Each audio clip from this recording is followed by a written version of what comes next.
everybody, welcome to Get Ready With Me and Talk About Stuff. My name is Stephanie and I am here to talk about things with you. It has been a while. Life got a little bit just chaotic over the last few months, between sickness and holidays and then more sickness and my son being sick and just everything. Videos fell by the wayside for a little bit, but I am back for today. We'll see how, I'm going to try to get back into doing these every week, but I can't promise you anything.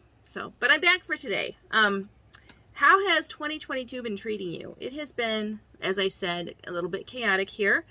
A lot going on. I've been focusing a lot on building my art business. For those of you who don't know, I do sell art, and I'm actually running a sale in my store right now because I need to clear out my studio, I guess you could call it that, so I can move storage shelves and things in there. And to make that job a little bit easier for me, I have a ton of things that are 50% off right now, all kinds of paintings, jewelry, etc. And I will leave the link in my description so that you can go there and check it out for yourself, and you might find something you like. As a matter of fact, the title card that I used for this video is one of my paintings, and that is also on sale right now for 50% off. So if the dog man strikes your fancy, you can pick up that painting at my shop. So today we are going to be talking about something near and dear to my heart. The Beast of Bray Road. Now, this is something I wanted to talk about since last fall. I actually wrote all the notes for this last fall because I really wanted to discuss it, but spooky season came and went. But that's okay, because spooky season is only 31 days long, but cryptids are forever. So I thought, you know what, we're just going to talk about it now.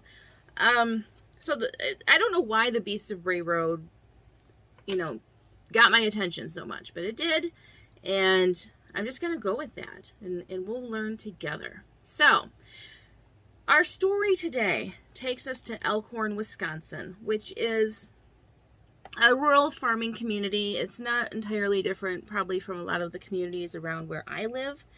And Elkhorn, Wisconsin is a place that it's very cute. It's very quaint. It's actually known as Christmas Card Town because it looks like the kind of town that you would see on a Christmas card. And again, I imagine it's probably a lot like where I live. So when our town is all dolled up for Christmas, it is adorable. And it does look like it belongs on a Christmas card. And, the people of Elkhorn, Wisconsin are practical people. They are not people who are in any way, consumed with the idea of the paranormal and cryptids. These are just everyday people living their lives. And everything was going along swimmingly until about the late 80s, early 90s. I think it was the early 90s that the reports really started coming in about people kept seeing this creature that resembled a wolf, but it had the body of a human. Head of a wolf, body of a human. Are you staying with me? And these sightings, police were getting calls about these sightings, and they, as the numbers climbed, and these stories started getting more attention, the local newspaper, The Week, decided that it had reached a level where they really needed to address what was going on, if for no other reason than just to have a fun, an interesting story to put in their paper. So rookie reporter Linda Godfrey was tapped to dig into this, and she is an expert on it now, but she will tell you when she first started researching this creature that at the time didn't really have a name, it was just this monster people kept seeing, she laughed. Somebody had called her and said, there's a werewolf that people are seeing and we want you to look into it. And she laughed. She's like, come on, really? But she did it, and the more she researched it, the more she understood that whatever was happening, these people were experiencing something. And as per usual, this only happens when I'm on camera. I don't know why I do this. I used way too much foundation. It's like the story of my life. Anyway, so some of these sightings include, one of the first sightings reported happened to a girl. So let me back up a little bit. So Bray Road, it is a stretch of road. It's like 2 or 3 miles long. It's not very long at all. It's rural farming community. I mean, it's farmland. It's you know, sparsely populated. There's nothing spectacular about this place. That is not the kind of place that you would look at and say, oh, there's definitely something creepy happening there. No, it's just a road, and it's not even a very long road, 2 or 3 miles. And this is where most of the sightings happened, hence the creature getting the name the Beast of Bray Road later on. But early on, sightings began. One of the first involved a girl who was driving home at night, driving down Bray Road, and she passes this creature sitting on the side of the road. It appeared to be eating roadkill. Now, what was strange about this, I don't know where you live, but where I live, I mean, it's not entirely unusual to see, you know, creatures partaking of the delicacies of the road. You know, things eating roadkill is kind of like nothing out of the ordinary.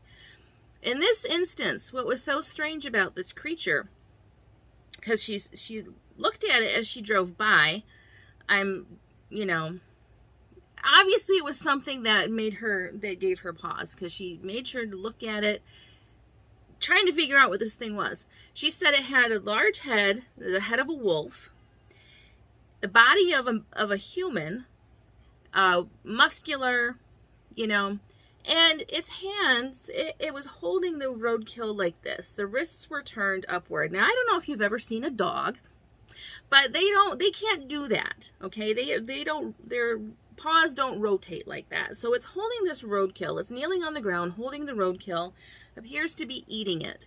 And she was like, what? And she reported this, and that was one of many sightings that would happen over the next weeks and months. So as Linda Godfrey set out to interview more people, you know, she realized this is actually happening. A lot of people are seeing this creature. There was a couple who was driving through the area, and they saw something large walk upright across the road, and they too were like, what is that thing? Because it didn't look like anything that they readily recognized. So they slowed down, they looked, the creature turned and looked at them. It had these, well, there are different reports, but I believe in this case, the eyes were yellow and glowing. And as they passed this creature, it's not like they stopped and looked at it and wanted to take selfies with it or anything. It was the 1990s. Of course, they didn't want to take selfies. Selfies were not a thing yet. But as they passed this creature, it actually lunged at the car. And they later found like scratch marks along the back. And this is something that would happen to several people. This creature seems to want you to see it, but it doesn't really want you to take notice of it too much. It's like, okay, you know that I'm here, but, you know, just move along, be about your business. You don't need to stop and observe. Just carry on. These sightings, you know, there were others. There was a woman who reported that this creature was actually, like, it was on her farm, and it was trying to break into her house, she said. She said that this creature would, like, you know, it would come up to her porch and like try to get in the door and stuff. Because again, it's got like more like hands than paws. It's got the opposable thumb. It's like, I'm just going to let myself in. I'm kind of hungry. Maybe she's got something in there I can eat. Well, when that didn't work, the creature apparently went out to her barn and actually attacked her horse, she says. As to whether or not that happened, well, that is up to you, dear listener.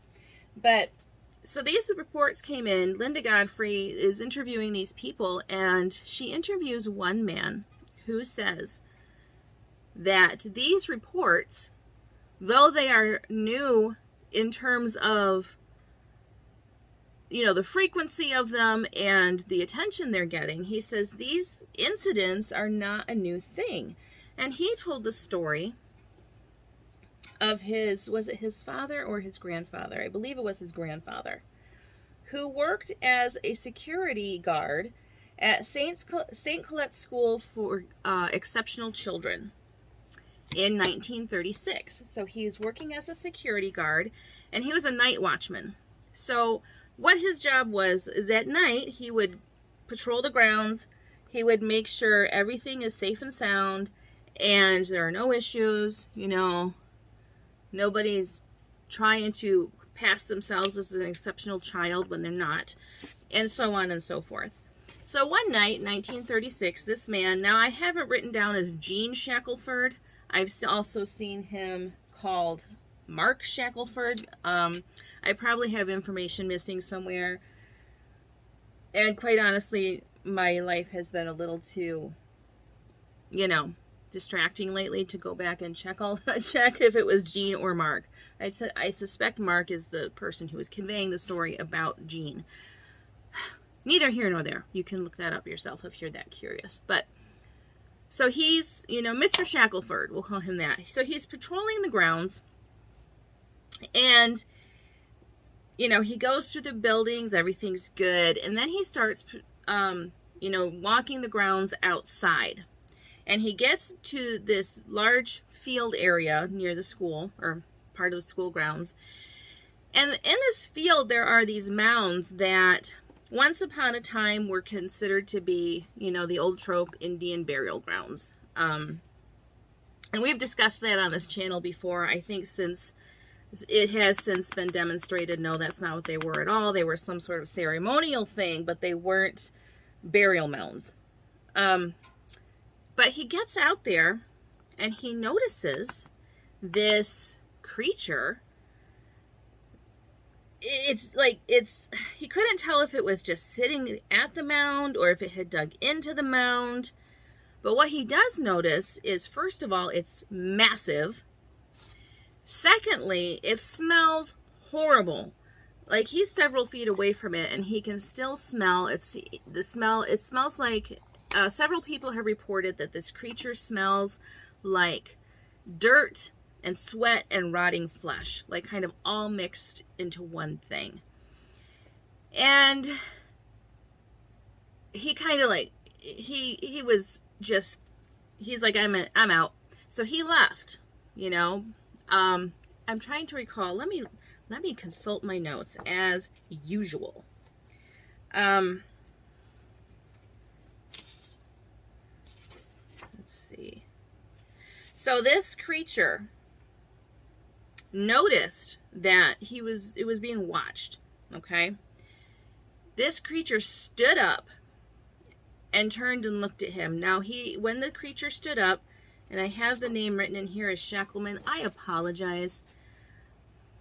I have no excuse. Dereliction of duty, as per usual with my videos here, but whatever. So this creature stood up. It was over 6 feet tall. It had a muscular humanoid build under the fur. Apparently that was obvious. It was covered in fur or hair, had the yellow eyes that others had reported, and it was just all around an intensely terrifying creature. Well, Mr. Shackelford, or Shackleman, depending on whose notes you read, apparently, he was like, after he picked up his jaw, which had dropped, he left. He turned and he left. He was like, I'm not doing this. Got out of there. So, next day, or the next time he worked, I don't know if it was the next day or not, he's doing the rounds, patrolling the grounds, gets back into the field. Once again, there's this creature. Now this time, he was a little more prepared, and he stood there and observed the creature for a while. The creature, once again, noticed he was being watched. And yes, this did happen the next night, now that I look at my... And the creature this time was especially unhappy about being watched. It did not appreciate having its meal or whatever interrupted. So it stood up again, turned and looked directly at Mr. Shackelford Shackleman, and he snarled, his teeth curled back into a snarl. You could see Mr. Shackelford Shackleman saw fangs. He could see that this creature was, not just big and scary. Oh, I don't know what happened there. All of a sudden my camera stopped recording and everything went wonky. But anyway, so I think I left off talking about the security guard at St. Colette's. So the beast returned to the grounds the next night when Mr. Shackelford was working again. And so Mr. Shackelford's making the rounds. He gets back to the field with the mounds of whatever they are. And there's the creature again.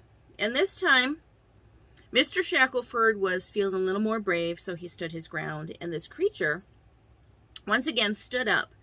This time it looked right at him. It made eye contact, and it held eye contact with Mr. Shackelford Shackleman.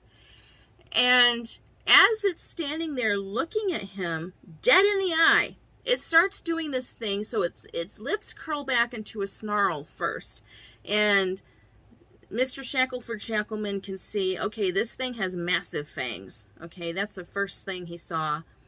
Then this creature, while holding his, looking him dead in the eye, starts doing this thing where he snarls and growls and almost forms words at the same time. I have heard a dog do something like this before.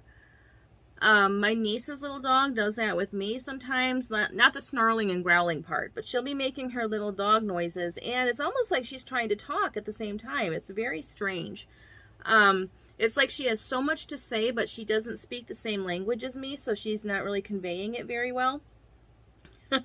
So this is what this creature is doing, and it's said, let's see if I can,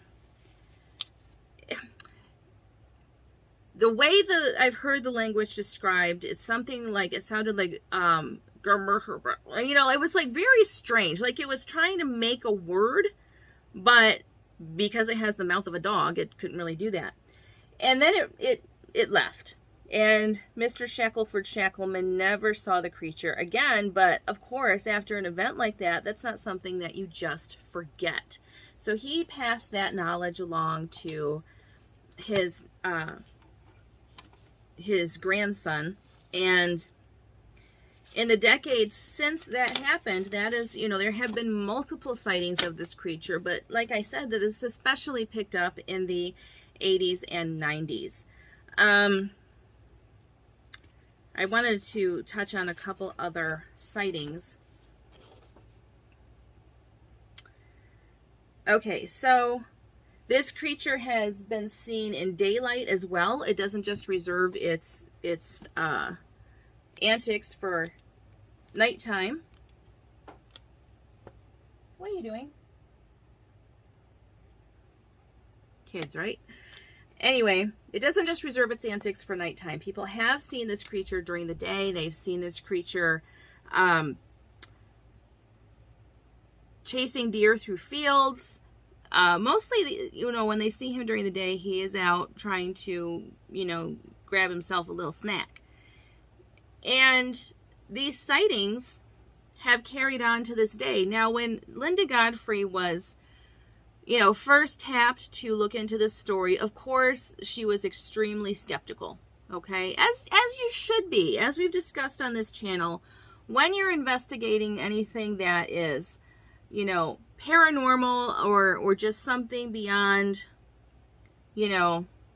something beyond what is known, you need to be skeptical. You cannot go into it assuming that everything everyone's telling you is factual and the story is just as they told it. Now, I want to say, the skepticism didn't come from thinking these people were lying. so much as it came from their, the fact that they were describing something that, as far as was known at the time, and I think is still scientifically known today, that is a creature that does not exist. Now, the more she talked to people, the more she realized whatever these people experienced, it was something. They aren't talking about something they imagined. They're not talking about, something. Well, she did say that certainly you have to leave room for the possibility that some people are in fact hoaxing, and they're just trying to, jump on the bandwagon because, it's a story that's gaining a lot of attention and they want to be part of it. Certainly there is that element. I think that happens with a lot of things. But she also said that having talked to these people and having, seeing how these events affected them, it is clear that these people definitely experienced something. What that something is remains, at least as far as conclusive proof goes, unknown. Now, some people have suggested that what these people were actually seeing was a bear or a gray wolf, because there are, it is a rural area. There are gray wolves in that part of Wisconsin. And, so people who have investigated this on their own or have heard the stories and drawn their own conclusions based on just hearing the stories have said what these people were experiencing was the sighting of a wolf or a bear. Now, that's offensive to me, because they're assuming that these people who live in rural Wisconsin, surrounded by farms and forest, don't know what what bears or wolves look like. Now, I live in a rural part of Michigan, and I could tell you the difference, if I would know the difference if I saw a bear or a wolf or a dog man. I would know. And I'm assuming that these people know too the difference between all of those creatures. So I think it's insulting to suggest that because these people are in a rural community, they don't have all the fancy scientific gadgets that some of the big name investigators have brought into Elkhorn, Wisconsin to investigate this. It's offensive to assume that must mean they don't know what they're talking about. I watched an investigation recently on a show that I love. I love these investigators, but it really bothered me. So they went to Elkhorn, and on their way to Elkhorn, the route they took them up through the Upper Peninsula of Michigan, which has bears and wolves and all kinds of creatures, just like rural Wisconsin. And as they stopped and they looked at some tracks they found and so forth, because yes, Michigan does have its own dog man. There have been multiple sightings over the years, just as with the Beast of Bray Road. And before they even had the chance to investigate, one of the investigators was saying conclusively, without having even gone to Wisconsin yet, that what people are seeing was more than likely a bear or a wolf, and people are just grabbing onto hype and reporting it as a dog man. Which, I mean, it was profoundly offensive to me. I really hate it when people look at people who live in rural communities and assume that we're all uneducated hicks who don't know anything. It's not true. I would say that people who live in rural communities know a lot more about a lot of things than people who don't live here. I mean, obviously you're going to know more about the place you live than people who are on the, who don't live here are going to know. So it kind of ticks me off in a way that it was just assumed that these people are reporting something as obvious as a bear or a wolf as a dog man. Wolves do not walk on their hind legs. Now, they can stand up on their hind legs, but their bodies are not made to walk on hind legs for any prolonged period of time. And certainly they're not made to run on their hind legs, which is what has been reported of this dog man. It has been seen running upright. So it's kind of silly to say that after you've seen this creature running upright, chasing a deer, or you've seen it dash across the road while you're driving at night, or whatever the case may be, wherever you had the sighting, for somebody who did not see it to come along and say, oh, well, what you actually saw was a bear or a wolf. Because bears and wolves both are not made to be up on they're not made to be upright for long periods of time. That's just not how their bodies are built. So, you know, Linda Godfrey and others who have talked to people who've actually had sightings have said very clearly that these people are experiencing something. Can we say conclusively that it's Dogman? Or I'm sorry, not Dogman, that's Michigan. I'm sorry. Can we say conclusively it's the Beast of Bray Road? Well, certainly we can't. I mean, we don't have any real scientific evidence to say that the Beast of Bray Road even exists. But these people are seeing and experiencing something that even to their rural Wisconsin sensibilities is alarming to them. I mean, it would be alarming to see, you know, a wolf or a bear, certainly. But to see something that sends you into such a panic that years after the fact, you still don't feel comfortable talking about it, you know that these people experienced something that is beyond what they knew. It's beyond what they would expect to find in rural Wisconsin. So what is it? That I don't know. I do have some theories, and none of them involve the idea that this creature is a wolf or a bear. It is my personal belief that some of these cryptids out there, and perhaps this is one of them. Number one, like any animal, a lot of these creatures can be seen when they want to be seen, and they can hide when they want to hide.